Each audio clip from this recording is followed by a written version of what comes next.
নমস্কাৰ, আসসালামু আলাইকুম। বিগত কেইবাটাও দিন ধৰি বৰপেটা জিলাৰ বিভিন্ন ধৰণৰ নিউজবোৰ চাই আছো আৰু এক প্ৰকাৰ ক'বলৈ গ'লে হুপাদৰাৰ যি আতংক, চালাদৰাৰ যি আতংক, গোটেই জিলাখনৰ বিভিন্ন গাঁও অঞ্চলসমূহত হেনো সাংঘাতিক ৰূপে বিয়পি পৰিছে আৰু ইয়াক লৈ ভয়াৱহতাৰ সৃষ্টি এটা হৈছে।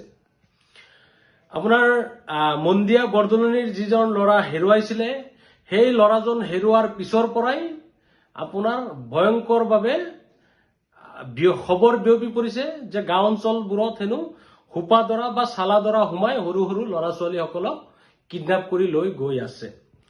এই নিউজটো ওলোৱাৰ লগে লগে মানুহখিনিও এনেকুৱা ধৰণে আতংকময় পৰিৱেশত গঢ় লৈ উঠিছে, কিবা হলেই, কিবা অচিনাকি মানুহ হলেই বোলে হুপাদৰা।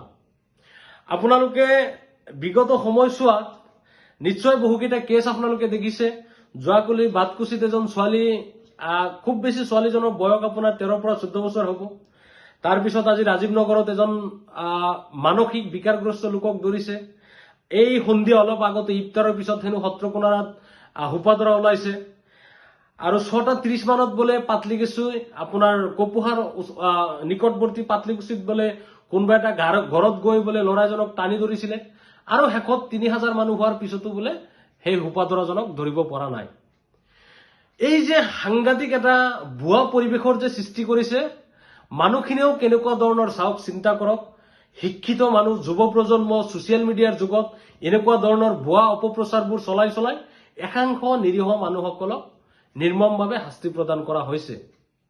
হয়, যিসকল মানুহক আপোনালোকে চিনি নাপায় বা আমি চিনি নাপাওঁ, সেই মানুহখিনি কিন্তু আমাৰ ঘৰে ঘৰে আহি মগনীয়াৰ হৈ বিচাৰি থাকে, ভিক্ষা বিচাৰি থাকে, তেওঁলোকে কিছু সহায় বিচাৰি থাকে আৰু সেই মানুহখিনি কিন্তু আপোনাৰ মানসিকভাৱে বিকাৰগ্ৰস্ত বা মানসিকভাৱে বিকাৰগ্ৰস্ত নহলেও অগৰী বুলিও ক'ব পাৰি।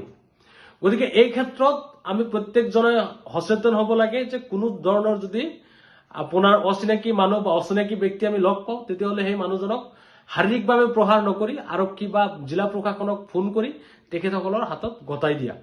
তাকে নকৰি বিভিন্ন ধৰণৰ হুলস্থুল, মাৰপিট, এনেকুৱা ধৰণৰ ফেচবুকত লাইভ দি একেবাৰে ভয়ংকৰ আতংকময় পৰিৱেশৰ এটা সৃষ্টি কৰা হৈছে। আৰু বৰপেটা জিলা প্ৰশাসনলৈ বিনম্ৰতাৰে অনুৰোধ জনাইছো, এই ক্ষেত্ৰত হুপাদৰাৰ ক্ষেত্ৰখনক লৈ জিলাখনৰ বিভিন্ন প্ৰান্তত সজাগতা সৃষ্টি কৰক। যদিও সঁচাকৈ তেনেকুৱা ধৰণৰ কোনো ধৰণৰ চাইল্ড কিডনেপিং, ট্ৰেফিকিঙৰ লগত জড়িত হৈ আছে বা তেনেকুৱা ধৰণৰ ব্যক্তি যদি জড়িত হৈছে, নিশ্চিতভাৱে হয়তো জিলা প্ৰশাসনৰ ফালৰ পৰা বা অসম পুলিচৰ ফালৰ পৰা কিন্তু আমি বিভিন্ন ধৰণৰ নিউজবোৰ পালোহেঁতেন। কিন্তু সেইবোৰ নাপাই কেৱল আৰু কেৱল ভুৱা ফেচবুক লাইভ চায়ে আমি আতংকময়ত পৰি গৈছো যে হয় হুপাদৰা সোমাইছে, হুপাদৰা আহিছে। গতিকে এই ক্ষেত্ৰত মই সকলোকে, বিশেষকৈ যুৱ প্ৰজন্ম আৰু ছচিয়েল মিডিয়াত যিসকল ব্যৱহাৰকাৰীসকল আছে, তেওঁলোকে সঁচা কথাটো লিখক আৰু সঁচা যি ওলাই সেই সঁচা তথ্যটো উপস্থাপন কৰাৰ কাৰণে মই আহ্বান জনাইছো। ধন্যবাদ। এইখিনি কৈ মই শেষ কৰিছো।